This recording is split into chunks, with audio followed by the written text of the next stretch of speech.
Salut! Ma fille de 3 ans a subi un IRM sous anesthésie générale. Et quand j'ai cherché des infos pour la préparer au mieux, eh bien j'ai rien trouvé. Pas de vidéo, pas de blog, pas d'infos, même sur les réseaux sociaux. Et je me suis dit que j'allais vous faire une vidéo pour vous expliquer comment ça s'était passé pour nous. Vous faites pas attention au bazar, je suis en train de trier le placard de ma grande en fait. Pour situer, j'ai 2 enfants, une grande de 6 ans, une petite de 3 ans. Et c'est la petite qui a subi un IRM. J'espère que ça résonne pas de trop. On va ouvrir, ça résonnera peut-être moins. La petite de 3 ans, mais qui avait 2 ans à l'époque, a subi un IRM. Un IRM sous anesthésie générale, puisqu'elle a les pupilles asymétriques, en fait. Voilà, les pupilles qui ne font pas la même taille. Les médecins étaient inquiets, ils m'ont dit vaut mieux vérifier, parce que ça peut amener plein de choses derrière. Bon, au final, tout va bien, hein, mais fallait vérifier. La première étape, c'est de trouver un hôpital qui fait ce genre de choses pour prendre rendez-vous.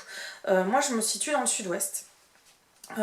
Autour de moi, j'ai plein d'hôpitaux. On va avoir dans les plus gros, alors on a Bordeaux en plus gros, qui est pas tout à fait à côté. On a Pau, Bayonne, Dax, on a Orthès. Il y a toutes les petites cliniques, pareil, dans les grandes villes comme ça, qui sont à des distances, bon, c'est pas tout à fait à côté, mais toujours c'est raisonnable. L'anesthésie générale pour un IRM, dans le sud-ouest, si vous cherchez, appelez Bordeaux, il n'y a que eux. Voilà, c'est les seuls qui le font. Et en plus, c'est même pas par téléphone qu'il faut les contacter. Il faut leur faire un mail avec l'ordonnance en expliquant pourquoi vous les contactez. Et eux, sous un délai plus ou moins long, ils vous renvoient un mail avec une date de rendez-vous. Voilà. Et vous vous libérez ce jour-là. Alors avant l'IRM, il y a un rendez-vous anesthésiste. On vous fait courir à Bordeaux pour ça. Voilà, moi j'ai posé une journée pour y rester 10 minutes. C'est sympa. Et après vient le rendez-vous de l'IRM. Alors pour l'IRM, l'enfant doit être à jeun, mais ça c'est parce qu'il y a l'anesthésie. Et on vous dit que les frères et sœurs ne sont pas admis dans le service. Donc ma grande de 6 ans n'avait pas le droit d'être là. Problème étant que comme mon enfant a moins de 6 ans, il faut être 2 pour le retour. C'est obligatoire. À cause de l'anesthésie toujours, hein, parce que la seule chose qui est un petit peu embêtante, c'est l'anesthésie. Donc il faut être 2 pour le retour. Donc problème, il faut être 2 pour le retour. On avait rendez-vous à 8h, nous sommes à 2h30, 3h de route je crois, si je dis pas de bêtises, de Bordeaux. Donc il a fallu partir sur les coups de 5h30. Voilà. Donc ma grande ne peut pas aller à l'école, puisque la garderie à 5h30 elle n'est pas ouverte, mais bon, passe encore. On la fait suivre. On vous dit juste qu'il faut être 2 pour le retour et que les autres enfants ne sont pas admis. Donc on arrive tranquillement. On monte direct au salon ambulatoire. Alors le salon ambulatoire, je sais pas si j'ai des photos. Si j'en ai, je vous les mettrai, sinon je suis désolée. C'est une pièce en fait, vous avez l'accueil. L'accueil du salon ambulatoire avec les infirmières. Et c'est une grande pièce avec plein de jouets. C'est une salle de jeu. Voilà, parce que c'est exprès pour les enfants, ça se fait à l'hôpital des enfants.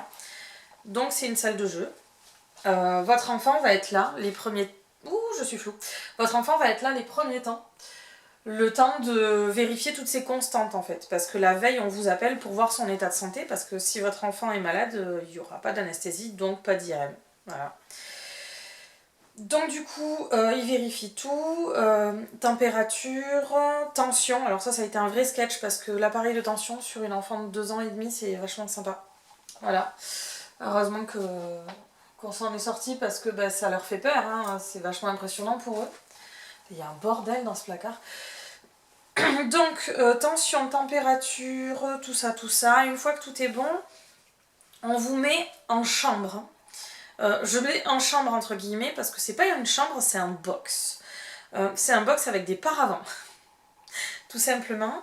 J'ai vu qu'il y avait des chambres à disposition, mais c'est pour les enfants qui ont des examens sur des parties plus intimes, voilà, où il y a de la nudité en fait, tout simplement. Mais on vous met en box et on vous dit qu'il faut déshabiller votre enfant.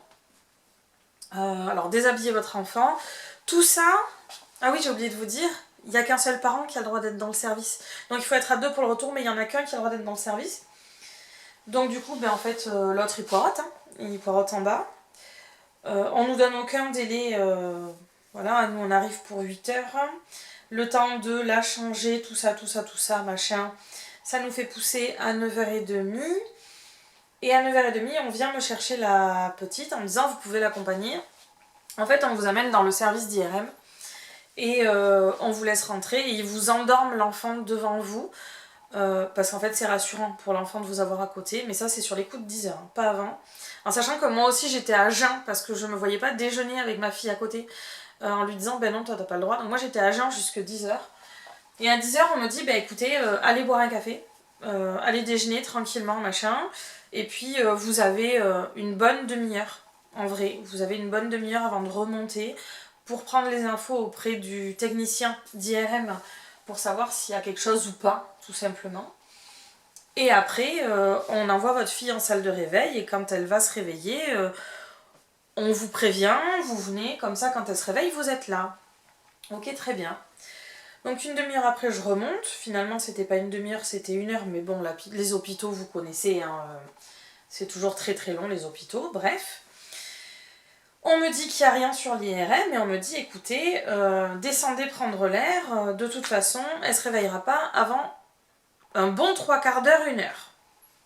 Je descends, pas de souci. On me dit de toute façon, 10 minutes, un quart d'heure avant le réveil, on vous appelle. Comme ça, vous montez, on vous l'amène en chambre et elle se réveille tranquillement. Très bien. Je descends, je vais voir mon conjoint et ma fille, donc la grande, hein, puisqu'encore une fois, ils sont en bas en train d'attendre. Et là, mon téléphone qui sonne, je me dis tiens, il va falloir que je monte. Et quand je décroche, il faut que vous remontiez vite, elle est réveillée. Tout ça en entendant ma petite hurler, crier derrière et pleurer. Parce qu'en fait, elle s'est réveillée, elle savait pas où elle était, il y avait personne qu'elle connaissait. Et en plus, elles ont été sacrément bêtes, elles ont essayé de lui prendre l'attention sans que je sois là. Donc, perdue, angoissée, et on lui prend l'attention avec un appareil qu'elle ne connaît pas, qui fait quand même une sensation très bizarre. Disons que quand je suis arrivée, elle pleurait bien, quoi. Bon, elle s'est vite calmée. Et là, on est à midi quasiment. En vrai, tout ça, je vous le raconte rapidement, mais on est à midi. Il faut se rendre compte que ça dure vachement longtemps. Donc, c'est à moi. 2 secondes, je suis désolée. C'est à moi ce t-shirt là. Qu'est-ce qu'il fout là? Bref. Donc ça, c'est à moi. Et donc du coup, midi, et on me dit, il faut attendre un petit peu. On m'amène une compote, un jus de pomme. Voilà, donc je lui fais manger sa petite compote. Voilà, elle boit un petit peu du jus de pomme, mais c'est pas son truc. J'insiste un peu parce que comme on me donne pas d'infos, je me dis qu'à tout moment, si elle boit pas ou qu'elle mange pas, ils vont me faire chier pour pas la laisser sortir. Parce qu'il y avait ça aussi. Et on nous laisse dans le flou, là, dans cette espèce de box. Et ouais, vers 1 heure, on me dit, bon, maintenant, faut qu'elle mange. Ok. Et on lui amène un plat de pâtes et de jambon. Et on me demande de la faire manger, machin, faut qu'elle mange bien. Jusque là tout va bien, mon conjoint vient prendre le relais pour que je puisse aller manger, parce que bon il y a ça aussi. Et à partir de là, une fois qu'elle a mangé, on me dit qu'il faut qu'on la surveille pour vérifier qu'elle ne vomisse pas. Donc moi il n'y a pas de souci, hein, il la surveille sans problème, on la surveille, elle ne vomit pas. Et une fois que votre enfant ne vomit pas et est surveillé après manger tout ça, on vous laisse sortir. On vous laisse sortir en vous disant faites attention, dans la voiture ils peuvent vomir, c'est pour ça qu'ils demandent les 2 parents. Parce qu'en fait comme m'a dit l'infirmière, en soi c'est pas dramatique, mais si vous êtes toute seule et qu'elle vient à vomir dans la voiture et que vous êtes sur l'autoroute et que vous faites ça, ça peut être embêtant. Donc du coup c'est pour ça qu'il faut les 2 parents, par sécurité. À savoir que si vous êtes maman solo, y a une autre option. Si vraiment vous n'avez pas de solution pour être 2, parce que ça peut arriver en fait, hein, on ne sait jamais. Il y a une autre option mais qui est à mon sens un peu plus contraignante, c'est-à-dire qu'ils ont l'hôpital des familles, ils appellent ça. Non, l'hôtel des familles. C'est une espèce d'hôtel à côté de l'hôpital et si vous n'avez pas d'autre solution, ils vous demandent de dormir une nuit sur place avant de repartir. Voilà, tout simplement. Comme ça vous évite de prendre la route avec un enfant qui est encore sous l'effet de l'anesthésiant. Donc nous on rentre tranquillement et ils nous ont appelé le lendemain pour vérifier que tout allait bien. Voilà grosso modo comment ça s'est passé. Ça paraît pas très long mais en fait on est arrivé un peu avant 8h mais on est arrivé pour 8h puisqu'il fallait y être pour 8h. Et nous sommes sortis de là, il était 16h. Voilà, alors ça, pour certains ça peut paraître peu. Pour un IRM, pour un IRM c'est long, un IRM ça prend une demi-heure de temps. Une anesthésie générale, ça peut prendre beaucoup moins de temps en fait. Et ce qui est gênant aussi, c'est qu'on nous oblige à venir à deux et donc un petit peu à faire suivre ma grande. Et puis en fait, ma grande a passé sa journée en bas d'un hôpital. Ça va qu'elle est très cool, qu'elle râle pas et qu'elle est très conciliante parce que voilà, ça a dû être très long pour elle, j'imagine. Et mon conjoint, bon, on s'est relayé, mais grosso modo, il a passé sa journée en bas de l'hôpital. Enfin, faut se rendre compte que on a des métiers. Mon conjoint travaille la nuit, donc c'est pas non plus un métier avec des horaires classiques. Il est venu, mais bon, il était crevé quoi. Puis il attaquait le soir, la nuit, il attaquait sur les coups de 2 heures, je crois. Donc en fait, on est rentré et il s'est mis au lit. Enfin, fallait qu'il dorme, il a pas pu se reposer, rien. Ça peut paraître rien, mais en vrai, c'est chiant, c'est pas pratique du tout. Maintenant, c'est pour la santé des enfants, donc on se pose pas trop la question, on le fait. Au final, elle n'a rien, mais sachez que si vos enfants ont les pupilles asymétriques, ça peut être bien de faire vérifier. Voilà. Et si vous avez des questions quelconques, que ce soit sur où écrire pour avoir les rendez-vous, ou sur des détails sur lesquels vous posez des questions et qui, moi, m'ont pas paru flagrants pour expliquer, vous me faites un petit commentaire. Ou alors vous venez sur TikTok, ou ouais, plutôt TikTok, parce que je suis active quasi que sur TikTok.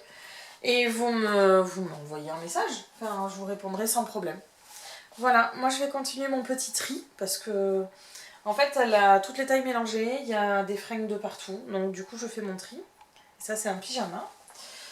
Voilà. Laissez vos enfants de 6 ans choisir leurs vêtements, voilà ce que ça donne. Regardez, il y a de tout partout. C'est monstrueux. Et je vous dis à bientôt, et si les tris comme ça vous intéressent, vous me le dites, je suis en train de faire toute ma maison petit à petit, vêtements, jouets des enfants et tout, machin. Donc si ça vous intéresse, eh bien, vous me dites, et puis je vous expliquerai comment je m'organise, des petites astuces. Et puis voilà, bon allez, je vous dis à bientôt. Ça faisait très longtemps que je n'avais pas filmé, mais je pense que je vais m'y remettre. Donc je vous dis à bientôt, et bonne journée.